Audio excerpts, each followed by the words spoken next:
अ, आज हम जो टॉपिक लेके आए हैं वो टॉपिक है भारत और नेपाल को लेकर जो सीमा विवाद हुआ है उसमें किस प्रकार के दांवपेच हैं और जहां तक हम अभी तक चीन के साथ और पाकिस्तान के साथ ही सीमा को लेकर विवाद को लेकर उलझे रहते थे, वहीं अब हम नेपाल के साथ भी दो चार होना पड़ेगा।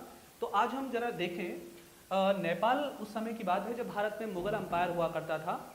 मुगल अम्पायर के पतन के बाद भारत में लगभग छोटे छोटे रजवाड़े हर स्टेट में लगभग बनने लगे। वही नेपाल में, इस पूरे नेपाल में, संपूर्ण नेपाल वाले क्षेत्र में गोरखा शासन बहुत तेजी से फैल रहा था। यानी गोरखा शासन बहुत ही पावरफुल तरीके से आगे बढ़ रहा था और उसने अपने देश का प्रसार करना जब स्टार्ट किया तो उसने सबसे पहले ये पूरा जो सिक्किम है इस पूरे क्षेत्र को जीत लिया। सिक्किम के बाद लगभग बिहार और उत्तर प्रदेश का जो तराई वाला क्षेत्र है उसको लगभग अपने साम्राज्य में मिला लिया। नेपाली आप जानते हैं बहुत बहादुर होते हैं लड़ने में। और उसके बाद उन्होंने उत्तराखंड के कुमाऊं क्षेत्र पर आक्रमण किया। ये कुमाऊं आपको दिख रहा होगा, जो ये उत्तराखंड का जो पूरा कुमाऊं वाला क्षेत्र है इस पर उन्होंने आक्रमण किया 1790 में। 1790 में उस समय वहां पर कुमाऊं में चंद वंशों का राज हुआ करता था, अल्मोड़ा में जिनका मुख्यालय हुआ करता था। पूरे कुमाऊं को जीतने के बाद उन्होंने अगला टारगेट बनाया अपना गढ़वाल क्षेत्र को। उत्तराखंड आप देख सकते हैं, दो मंडल हैं, गढ़वाल मंडल, कुमाऊं मंडल। कुमाऊं मंडल पर गोरखाओं ने आक्रमण किया 1790 में। उस समय वहां पर चंद वंश का राज हुआ करता था और गढ़वाल क्षेत्र पर उन्होंने जो आक्रमण किया वो किया 1803 में। 1803 में उस समय गढ़वाल में राजवंश के राजा हुआ करते थे प्रद्युमन शाह, और प्रद्युमन शाह इसी समय उनसे युद्ध में मारे गए थे लगभग देहरादून के खुड़बुड़ा में। और खुड़बुड़ा में लड़ाई करते हुए 1804 में वो मारे गए और पूरा क्षेत्र लगभग किसके अंदर आ गया, नेपालियों के अंडर आ गया। ये पूरा लगभग उत्तराखंड का क्षेत्र, सिक्किम का तराई वाला क्षेत्र। और तब जो नेपाल की जो सीमा थी लगभग उसकी सीमा, अब हम जो मैं आपको नई सीमा बताऊंगा कि ये सब जीतने के बाद सिक्किम में एक नदी पड़ती है जिसका नाम है तीस्ता। तीस्ता बहुत इंपॉर्टेंट है, भारत और बांग्लादेश के बीच में एक रिवर डिस्प्यूट को भी लेकर आता है। और दूसरा, वेस्ट में इनकी जो बाउंड्री थी वो होने लगी सतलुज नदी। आप जानते हैं सतलुज नदी हिमाचल में बहती है और हिमाचल और सिपकिला पास से होते हुए हिमाचल में एंटर करती है। तो लगभग इनकी बाउंड्री आप देख रहे होंगे, उत्तराखंड को पूरा जीतने के बाद लगभग सतलुज नदी से और किसके बीच में, तीस्ता नदी के बीच में इनकी बाउंड्री क्या होने लगी, फैलने लगी। और यानी कि तब उनकी सीमा कहां से कहां हुआ करती थी, उधर सतलुज से लेकर और यहां कहां तक, तीस्ता नदी तक। ये पूरा नेपाल हो गया, उत्तराखंड पूरा उनके अंडर हो गया। अब जरा आगे देखिए, प्रद्युमन शाह के बेटे थे सुदर्शन शाह, और सुदर्शन शाह ने ये सोचा भाई अब गढ़वाल क्षेत्र को हमें आजाद कराना है। उन्होंने अपनी सेना को इकट्ठा किया इधर पूरा सहारनपुर वाले क्षेत्र में, और उसके बाद उन्होंने अंग्रेजों की हेल्प ली और आक्रमण करने की सोची। कहां पर, गोरखा शासन यानी गढ़वाल क्षेत्र पर। अब उन्होंने अंग्रेजों की हेल्प से लगभग 1814 में, 1814 में उन्होंने कहां पर आक्रमण किया, गढ़वाल क्षेत्र पर, सुदर्शन शाह ने अंग्रेजों के साथ मिलकर। अब जब इन्होंने इस लड़ाई को छेड़ा तो अंग्रेजों ने भाई बढ़ चढ़ कर हिस्सा लिया। और क्या हुआ आगे मैं जरा बताऊं आपको, ये इसमें पूरा दिया हुआ है कि ये नेपाल है, ये उत्तराखंड का कुमाऊं क्षेत्र 1790 में चंदवंश अल्मोड़ा जिनका मुख्यालय हुआ करता था, आप इसका स्क्रीनशॉट भी ले सकते हैं। उसके बाद ये गढ़वाल क्षेत्र है, प्रद्युमन शाह उस समय हुआ करते थे, श्रीनगर मुख्यालय हुआ करता था। 1803 में उन्होंने आक्रमण किया था गढ़वाल क्षेत्र को और पूरा जीत लिया था। ये तीस्ता नदी है और ये है सतलुज नदी, और ये इनकी बाउंड्री बन गई थी यहां से लेकर यहां तक पूरे नेपाल की। अब जब सुदर्शन शाह आए, सुदर्शन शाह ने ये सोचा भाई अब इनसे आजाद कराना है गढ़वाल क्षेत्र को, तो उन्होंने अंग्रेजों के साथ मिलकर एक रणनीति बनाई कि भाई इन पर आक्रमण करना, जो नेपाल गोरखा लोग हैं उन पर, और इससे पूरे क्षेत्र को आजाद कराना है। तो उन्होंने क्या किया, आंग्ल नेपाल युद्ध होता है 1814 से लेकर 16 तक। इस युद्ध में क्या होता है, गोरखा भाई नेपालियों से जो पूरी का पूरा अंग्रेज होता है उनके सामने कहीं नहीं टिक पाते हैं, क्योंकि अंग्रेजों के ज्यादा अच्छे हथियार थे, लड़ने में ज्यादा अच्छे थे, कुशल थे, रणनीति अच्छी बनाते थे। तो जब गोरखाओं की पराजय हुई तो उसके बाद गोरखाओं के बीच और अंग्रेजों के बीच एक संधि हुई जिसका नाम बोलते हैं संगोली की संधि। संगोली की संधि से रिलेटेड दो प्रश्न आते हैं। एक प्रश्न आता है कि संगोली कहाँ लोकेटेड है, तो ये बिहार के चंपारण में लोकेटेड है। और दूसरा आता है संगोली की संधि कब हुई, तो हुई 1815 में, 1815 में हुई। लेकिन वही प्रश्न आता है ये कब इंप्लीमेंट हुई, तो ये इंप्लीमेंट हुई 1916 में। अब संगोली की संधि हुई, संगोली संधि में क्या डिक्लेयर हुआ, क्या हुआ संगोली की संधि में? संगोली की संधि में अंग्रेजों ने कहा कि भाई एक बात, तुमने जो पूरा का पूरा गढ़वाल वाला क्षेत्र जीता था कुमाऊं वाला क्षेत्र जीता था, तराई वाला क्षेत्र जीता था, और जो सिक्किम जीता था तुमको उसको छोड़ना पड़ेगा। बात समझ में आया? और जब छोड़ना पड़ेगा तब उनकी बाउंड्री क्या होंगी, जरा ध्यान दें। उत्तराखंड में कुमाऊं वाला क्षेत्र, ये देखिए उत्तराखंड में कुमाऊं वाला क्षेत्र, गढ़वाल वाला क्षेत्र, ये छोड़ना पड़ेगा, और ये सिक्किम वाला क्षेत्र छोड़ना पड़ेगा, तराई वाला क्षेत्र छोड़ना पड़ेगा। तो तब उनकी जो बाउंड्री बनी, वो जो बाउंड्री खींची गई, वो बाउंड्री खींची गई जो प्रेजेंट टाइम में है काली नदी, जिसको नेपाल में महाकाली नदी भी कहते हैं, और दूसरा यहां पर एक नदी है मेची नदी। मेची नदी ट्रिब्यूटरी है किसकी? मेची नदी ट्रिब्यूटरी है महानंदा की। और यानी कि पूर्व में इनकी जो सीमा बनाई वो बनाई मेची नदी ने, और यहां जो इनकी सीमा बनाई उत्तराखंड के साथ वो बनाई महाकाली नदी ने। अब इनकी संगोली की संधि में इनकी सीमाएं डिसाइड कर दी गई, कहां से कहां तक सीमाएं होंगी।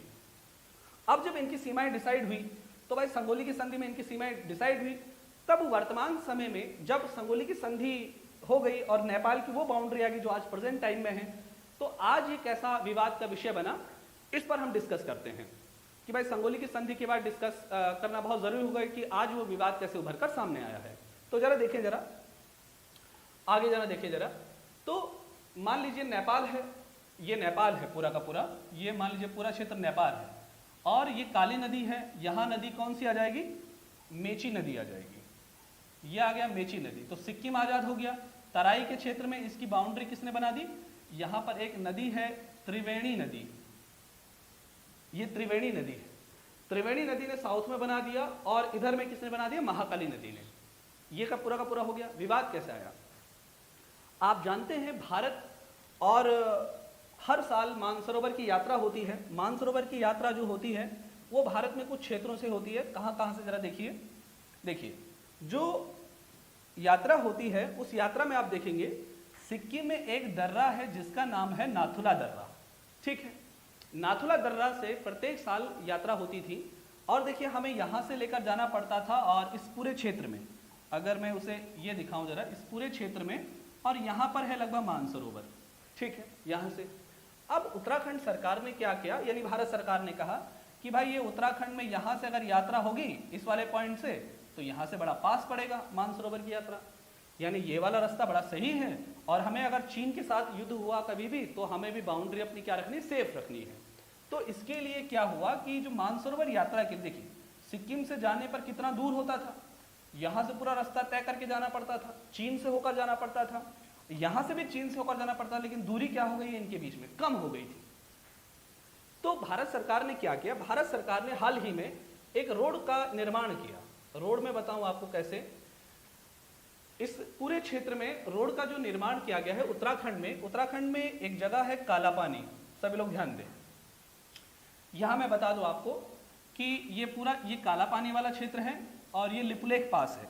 आजकल हाल ही में जो विवाद आया है वो लिपुलेख पास, कालापानी और लिम्पियाधुरा से लेकर आया। तीन विषय इंपॉर्टेंट हैं।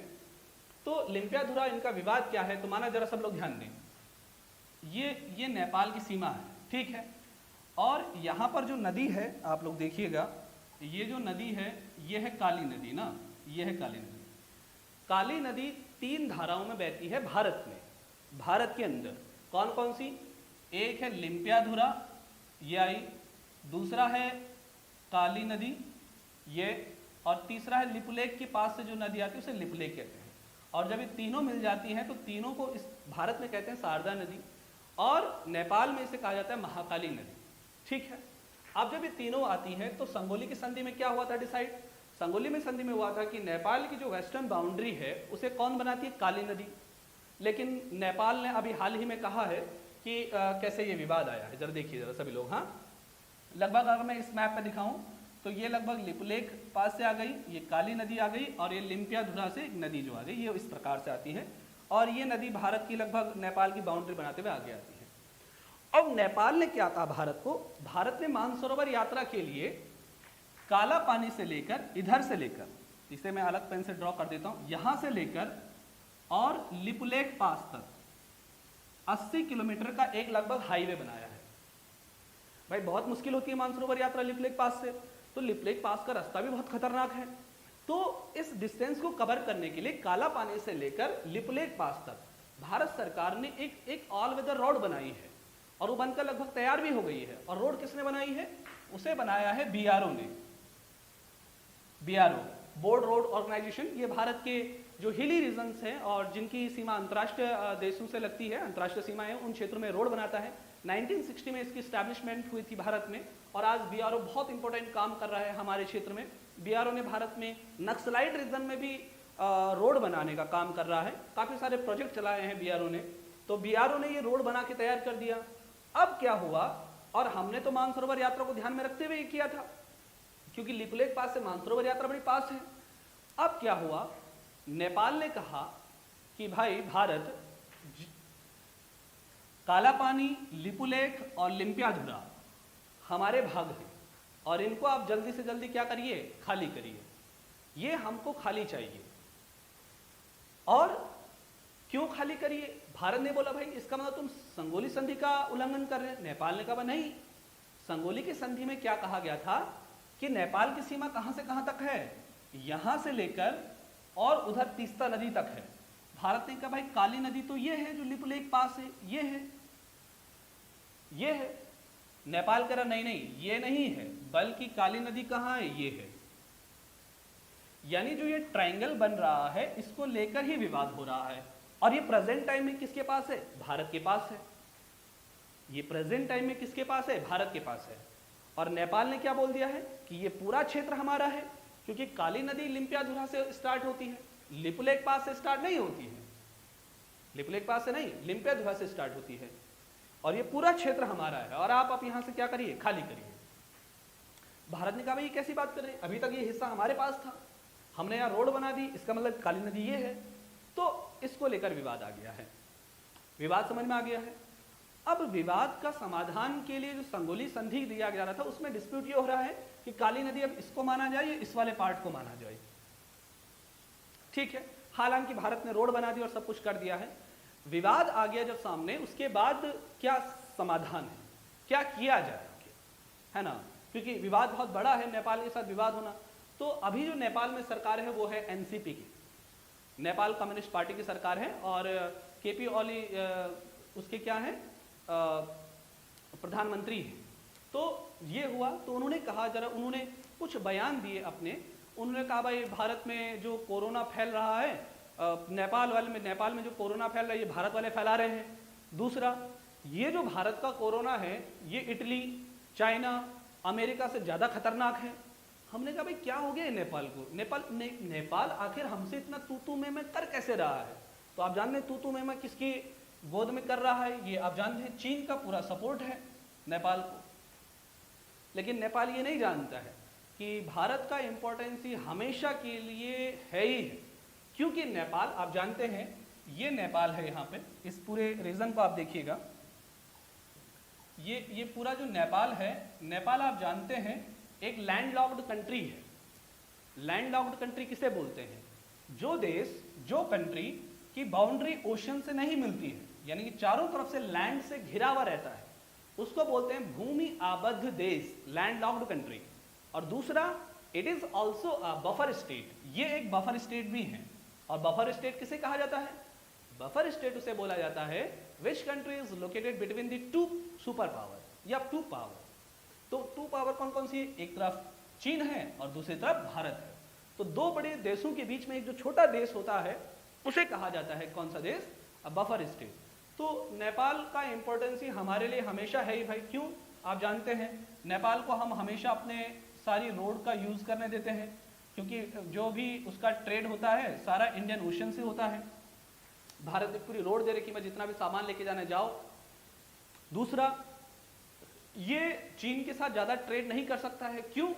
क्योंकि आप जानते हैं नॉर्थ में पूरा हिमालयी रीजन है, हिमालय को भेदना इतना मुश्किल नहीं है, क्योंकि आप जानते हैं नेपाल के बीच मिड पार्ट से होते हुए महाभारत रेंजेस जाती हैं, और महाभारत रेंजेस के ऊपर कौन है? ग्रेटर हिमालयाज है।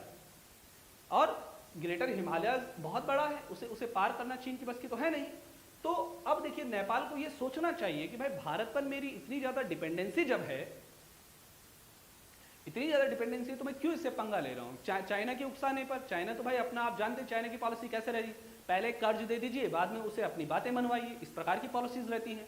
तो अब देखिए जरा किस प्रकार से रेट में डिफरेंस आता है। मान लीजिए यहाँ पर कोई आलू इधर से आया, मान लीजिए 1 किलो आलू है और 1 किलो आलू को यहाँ इंडियन ओशियन से नेपाल ले जाएगा तो यहाँ लगभग जाके कितना होगा, 12 रुपये होगा। ठीक है, भारत से गया तो 12 रुपये होगा।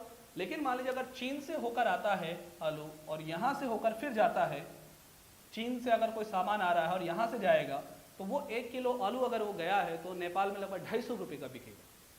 इतना रेट में डिफरेंस आ जाता है और फिर भी नेपाल ये नहीं समझ पा रहा है कि भविष्य के लिए उसका ये कैसी समस्या बनती जा रही है।